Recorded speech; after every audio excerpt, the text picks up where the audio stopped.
मात्र एक दुर्वा। शंकर भगवान पर चढ़े हुए जल जब नीचे की ओर आता है, जिस जगह पर जल गिरता है उस जगह पर मात्र एक दुर्वा प्रदोष के दिन अपनी कामना कर इस शरीर के सुख के लिए शंकर भगवान के जल गिरने वाले स्थान के पास में अवधूतेश्वर महादेव के नाम से रख दी जाती है, तो जिंदगी में कभी बड़ी बीमारी नहीं आती। उसी तरह जिससे रोग को समाप्त करने के लिए दुर्वा का प्रयोग किया जाए। आप लोगों ने पूर्व में जो शिव महापुराण की कथा कुबेरेश्वर बाबा की धरा से करी थी, वो आप लोगों को ध्यान में होगा। दुर्वा कैसे उत्पन्न हुई थी, दुर्वा का महत्व क्या है, कितनी दुर्वा चढ़ाना चाहिए, कैसी दुर्वा चढ़ाना चाहिए, दुर्वा की उत्पत्ति कहां से हुई है, दुर्वा तोड़ने के बाद पानी में डालने के बाद फिर हरी हो जाती है, इसका क्या कारण है, दुर्वा गणेश जी को क्यों चढ़ाई जाती है, शंकर जी को दुर्वा किस स्थान पर चढ़ाई जाती है, ये सारी कथा आपको पूर्व में इसी कुबेरेश्वर बाबा के पावन धरा से सुना चुके हैं, जो टीवी पर डली हुई है। कभी आपने नहीं सुनी हो तो यूट्यूब पर से दुर्वासा महापुराण की कथा आप निकाल कर उसको श्रवण कर सकते हैं। उसमें वर्णन किया है कि इस दुर्वा का महत्व क्या है, दुर्वा का क्या। मात्र एक दुर्वा प्रदोष के दिन शिवलिंग पर चढ़े हुए जल जहां से नीचे की ओर गिरता है, उस जगह पर मात्र अपने शरीर की कामना करते हुए भगवान से रोग मुक्ति के लिए एक दुर्वा अगर समर्पित कर दी जाए तो कोई बड़ी बीमारी जिंदगी में आ ही नहीं सकती, ग्रहण ही नहीं पा, मतलब ग्रसित नहीं कर सकती।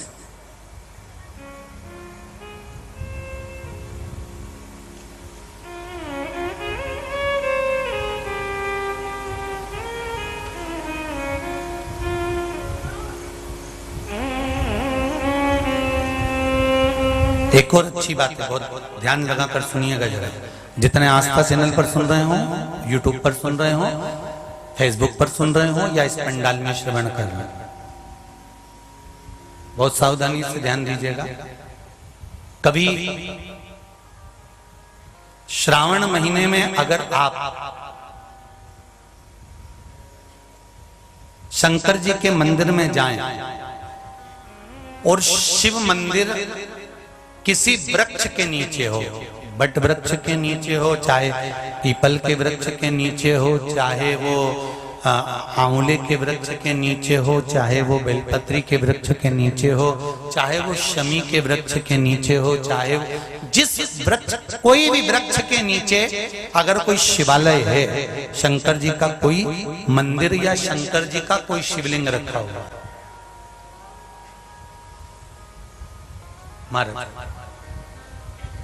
तो एक दुर्वा किसी भी श्रावण महीने में तुम जब भी किसी शिवालय में जाएं, जिस वृक्ष के नीचे शिवलिंग हो, उस शिवलिंग पर ये शिवलिंग रखा हुआ है, ये जलाधारी है।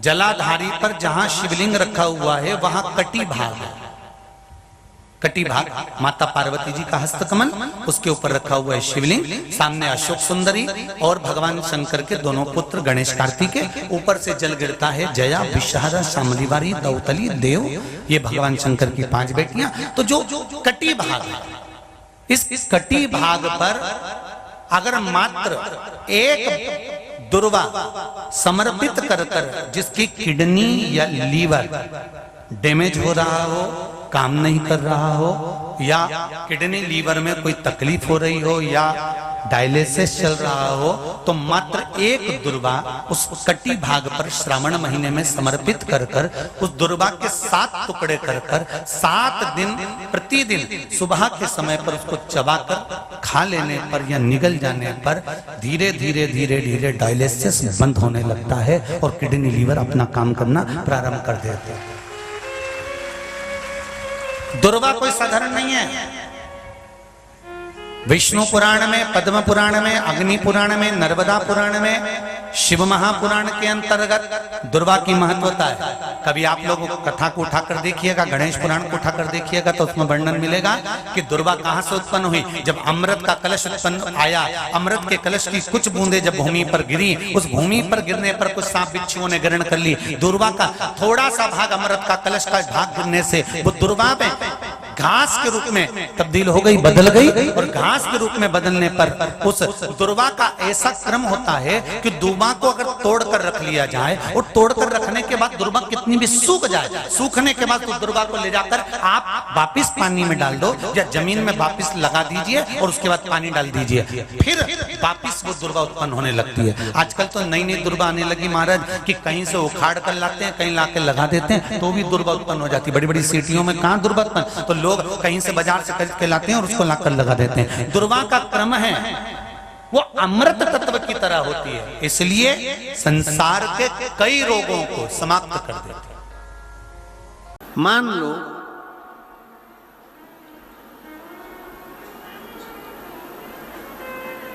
अगर 8 स्थान शरीर के अष्टवक्रेश्वर महादेव का वर्णन करते समय इस बात का स्मरण रहे, 8 स्थान शरीर के ऐसे हैं जहां का तकलीफ स्वयं अष्टवक्रेश्वर महादेव का 1 लोटा जल अपने नजदीक के शिवालय में चढ़ाकर भी अगर पी लोगे तो वह 8 जगह की तकलीफ अष्टवक्रेश्वर महादेव समाप्त करते जाते हैं।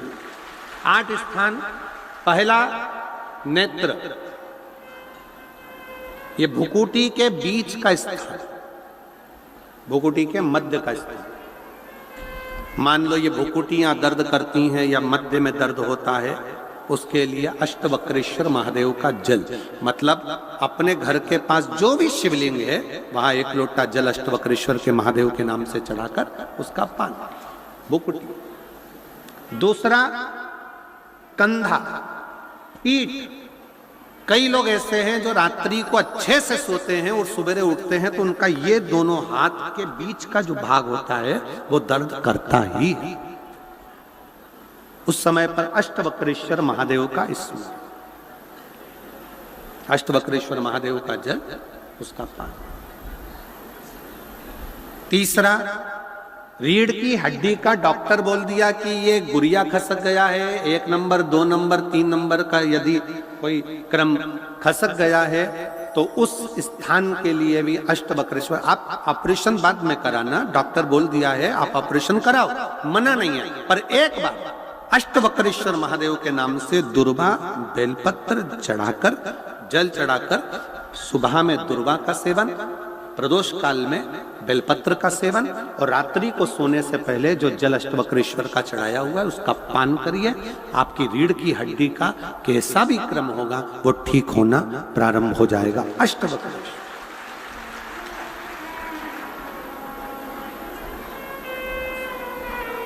अष्टवक्रेश्वर। चौथा स्थान बताया, अगर चेस्ट में कोई तकलीफ आती है, चेस्ट में गांठ हो जाए या चेस्ट में कोई प्रॉब्लम खड़ी हो जाए तो उसके लिए भी अष्टवक्रेश्वर महादेव का स्मरण किया जाता है। 2 छोटे छोटे पात्र में जल लिया जाता है, दोनों पात्र का जल एक साथ शिव पर छोड़ा जाता है। चेस्ट के लिए दोनों पात्र का जल छोड़ा जाता है और उस जल का पान नंदी के पास बैठकर किया जाता है अष्टवक्रेश्वर नाम से। अष्टवक्रेश्वर। फिर क्रम आया, अगला जो वर्णन आया है, डॉक्टर बोले घुटना बदलना है, घुटने का गैप आ गया है, ग्रीस खत्म हो गया है, दर्द हो रहा है, उसके लिए भी अष्टवक्रेश्वर महादेव का स्मरण करें। घृत का लेपन अष्टवक्रेश्वर महादेव के नाम से शिवजी पर उस घृत को लेकर आना है। उसी घृत को रात्रि को सोने से पहले थोड़ा सा मुख में चाट कर अष्टवक्रेश्वर महादेव के नाम से फिर अष्टवक्रेश्वर। फिर अगला भाग आया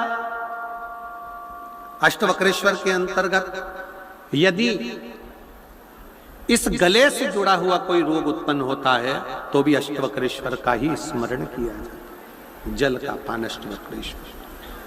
और 8वें स्थान के रूप में जो पिड़ली के घुटने से नीचे के जो भाग होते हैं उसके लिए अष्टवक्रेश्वर महादेव पर 7 दुर्वा, 7 बेलपत्र और 7 अक्षत शिव को समर्पित कर कर दुर्वा बेलपत्र का पान 7 दिन तक लगातार उसी भाव में अष्टवक्रेश्वर महादेव का नाम लेकर किया जाए। अष्टवक्रेश्वर।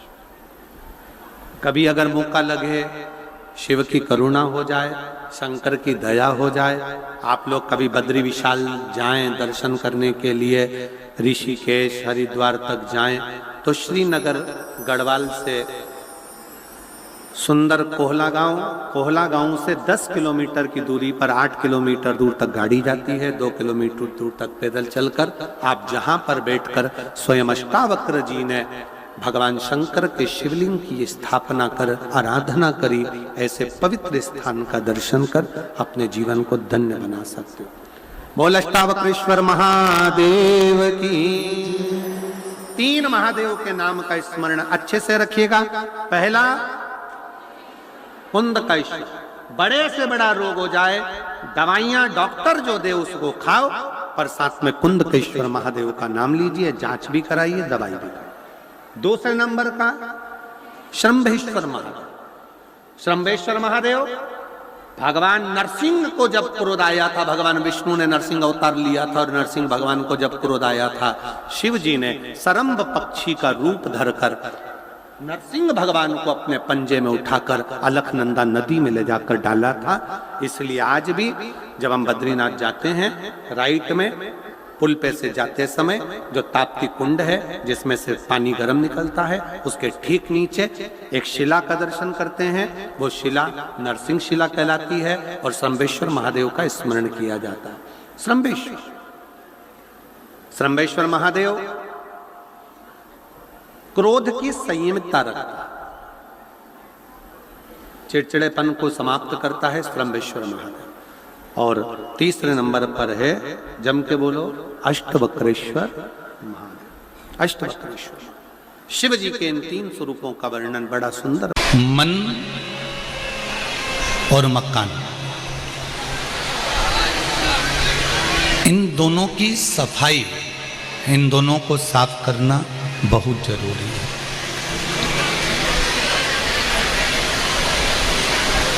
मकान में ज़्यादा धूल जम जाती है तो उस कमरे के अंदर जिसमें धूल जमी हुई है उस कमरे में कोई जाता नहीं है, उस कमरे में कोई पहुंचता नहीं है। और मन में अगर धूल जम गई, मन के भीतर अहंकार की अगर धूल जमी है तो उसमें भी परमात्मा प्रवेश नहीं करता, उसमें भगवान नहीं आता। अच्छा, एक बात का विचार करिए, अपने हृदय पर एक बात का स्मरण करिएगा कि घर की धूल को, घर में जो धूल है उसको तो आप एक कपड़ा ले लेते हो, उस कपड़े से झटक देते हो, उस कपड़े से जड़ा देते हो, उस कपड़े से साफ कर देते हो, पर जो भीतर की धूल है, अपने अंदर की जो धूल है, उसे किस कपड़े से जड़ाओ? तो शिव महापुराण की कथा कहती है वो कपड़ा कोई दूसरा नहीं होता जिससे धूल जड़ाई जाती है, अहंकार की। अहंकार की धूल को जड़ाने के लिए गुरु की वाणी का जो कपड़ा होता है उससे सारी धूल अपने आप जड़ जाती है।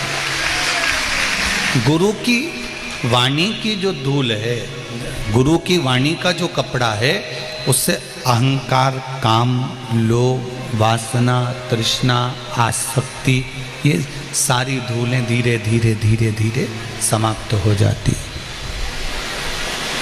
आप उससे समाप्त कर सकते हैं।